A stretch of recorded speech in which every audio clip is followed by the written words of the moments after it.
Bismillahirrahmanirrahim. Assalamualaikum warahmatullahi wabarakatuh. Anak-anak, hari ini kita masih belajar di tema 2, subtema 1, pembelajaran 3.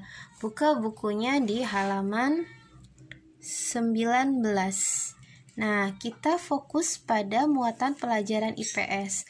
Muatan pelajaran IPS, kalian belajar tentang sumber daya alam, kemudian pemanfaatan sumber daya alam, dan cara bijak memanfaatkan sumber daya alam.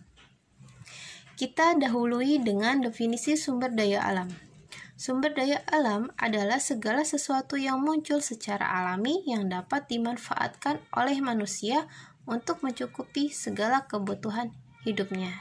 Jadi sumber daya alam itu segala sesuatu yang ada di muka bumi ini yang bisa digunakan atau dimanfaatkan oleh manusia. Nah, sumber daya alam berdasarkan ketersediaannya dibagi menjadi 3 jenis. Ada sumber daya alam kekal, sumber daya alam yang dapat diperbarui, dan satu lagi sumber daya alam yang tidak dapat diperbarui. Kita bahas yang pertama adalah sumber daya alam kekal. Merupakan sumber daya alam yang tidak akan habis karena selalu tersedia dan dapat digunakan sebanyak-banyaknya. Jadi sumber daya alam kekal itu adalah sumber daya alam yang tidak akan habis meskipun kita gunakan terus-menerus. Contohnya apa? Cahaya matahari, angin, dan air. Yang kedua, sumber daya alam yang dapat diperbarui. Sumber daya alam yang dapat diperbarui adalah sumber daya alam yang dapat diusahakan kembali keberadaannya jika habis. Sumber daya alam ini dapat terus-menerus dimanfaatkan. Contohnya adalah tumbuhan dan hewan. Jadi, maksud dari sumber daya alam yang dapat diperbarui itu, jika jumlahnya mulai habis atau jumlahnya semakin sedikit, itu masih bisa dilestarikan lagi keberadaannya, seperti tumbuhan dan hewan. Tumbuhan bisa dilestarikan dengan melakukan penanaman kembali. Hewan bisa dilestarikan dengan cara perkembangbiakan. Lanjut yang ketiga ya. Yang ketiga adalah sumber daya alam yang tidak dapat diperbarui. Merupakan sumber daya alam yang dapat habis jika digunakan terus-menerus. Sumber daya alam ini jumlahnya terbatas dan tidak dapat dipulihkan atau tidak dapat dilestarikan kembali. Contohnya adalah minyak bumi, batu bara, dan barang tambang. Jadi sumber daya alam jenis ini seperti batu bara, minyak bumi itu susah untuk dilestarikan atau susah untuk diperbarui lagi. Karena apa? Karena membutuhkan waktu yang sangat lama, bisa puluhan bahkan ratusan tahun. Jadi disebut sumber daya alam yang tidak dapat diperbarui. Nah, sekarang kita akan lanjut tentang manfaat air. Nah, manfaat air termasuk sumber daya alam kekal. Mari kita bahas. Nah, jadi air itu merupakan sumber daya alam atau sumber energi, di mana ini merupakan komponen utama dalam kehidupan. Kenapa disebut komponen utama dalam kehidupan? Karena jikalau makhluk hidup tidak tanpa air, maka tidak ada kehidupan. Manfaat air dibedakan menjadi 2, dibedakan menjadi 3, yaitu manfaat air bagi manusia, manfaat air bagi hewan, dan manfaat air bagi tumbuhan. Nah, tubuh kita membutuhkan air karena tubuh kita sebagian besar terdiri atas nutrisi-nutrisi di mana nutrisi tersebut berasal dari air. Nah, manfaat air bagi manusia yang pertama adalah untuk menjaga suhu tubuh. Jadi, untuk menjaga keseimbangan suhu tubuh kita itu diperlukan air. Maka kita harus minum air dengan cukup untuk menghindari dehidrasi. kemudian juga bisa mengeluarkan racun dari tubuh, dan menjaga kelembaban kulit supaya kulit kita tetap lembab atau tidak kering. Manfaat yang kedua, untuk kehidupan sehari-hari, seperti minum, memasak, mandi, mencuci. Manfaat ketiga, berguna untuk keselamatan. Contohnya, digunakan untuk memadamkan api. Kemudian yang keempat, untuk industri, misalnya untuk pencucian dan pendinginan. Ini biasanya digunakan untuk industri pabrik. Pasti pabrik-pabrik tersebut membutuhkan air dalam proses produksi atau kegiatan produksinya.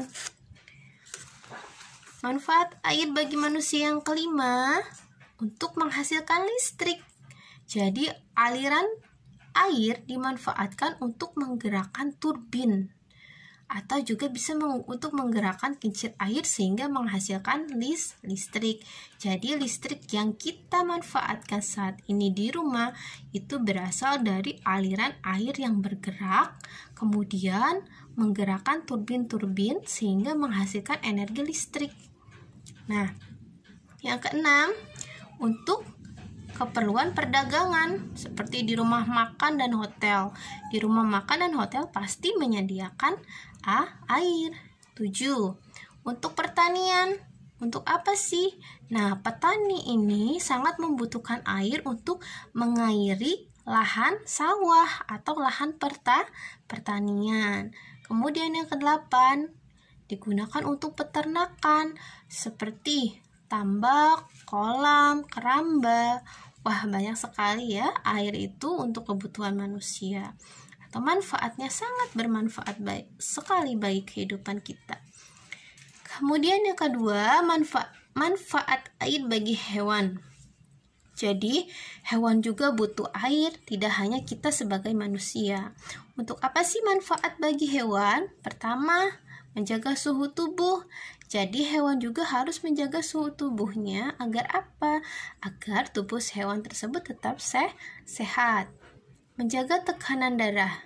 3. Berperan melancarkan pencernaan. 4. Sebagai alat transportasi nutrisi ke seluruh bagian tubuh. Maksudnya air tersebut dapat membantu menyalurkan nutrisi dari makanan yang dikonsumsi hewan ke seluruh tubuhnya. Kemudian yang terakhir, manfaat air bagi tumbuhan. Jadi air juga merupakan komponen penting bagi tumbuhan.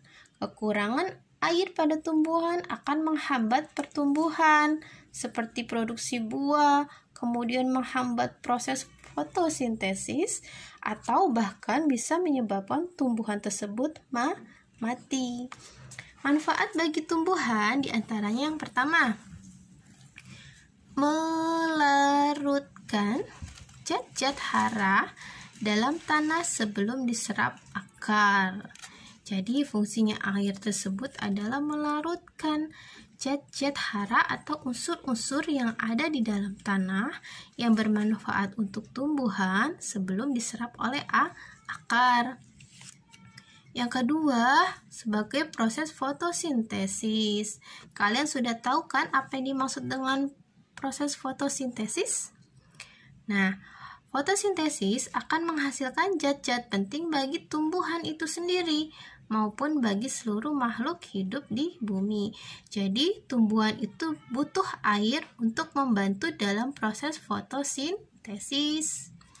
3. Untuk mengatur tekanan pada sel tumbuhan sehingga mengatur, membuka, dan menutup mulut daun atau stomata.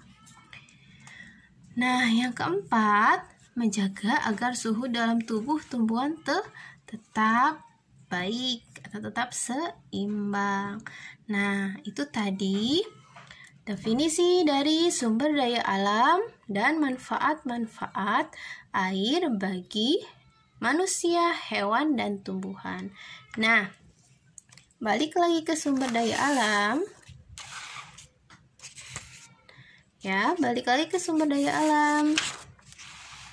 Jadi, Kalau sumber daya alam ini kita kaitkan dengan kegiatan ekonomi, contohnya, kegiatan ekonomi apa saja yang berkaitan dengan sumber daya alam yang dapat diperbarui? Ya, tadi sumber daya alam yang dapat diperbarui contohnya tumbuhan dan hewan. Berarti kegiatan ekonomi apa yang berkaitan dengan tumbuhan dan hewan? Misalnya adalah pertanian. Kemudian apa? Peternakan. Nah, banyak sekali ya yang berkaitan dengan sumber daya alam. Kemudian kegiatan ekonomi yang berkaitan dengan sumber daya alam yang tidak dapat diperbarui contohnya apa?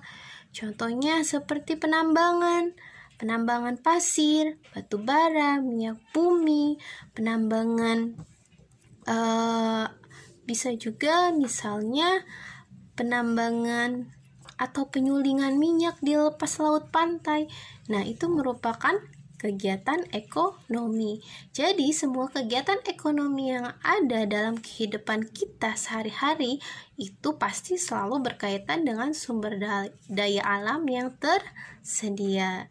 Nah, itu saja penjelasan IPS-nya. Nanti akan kita lanjut di halaman berikutnya ya. Wassalamualaikum warahmatullahi wabarakatuh.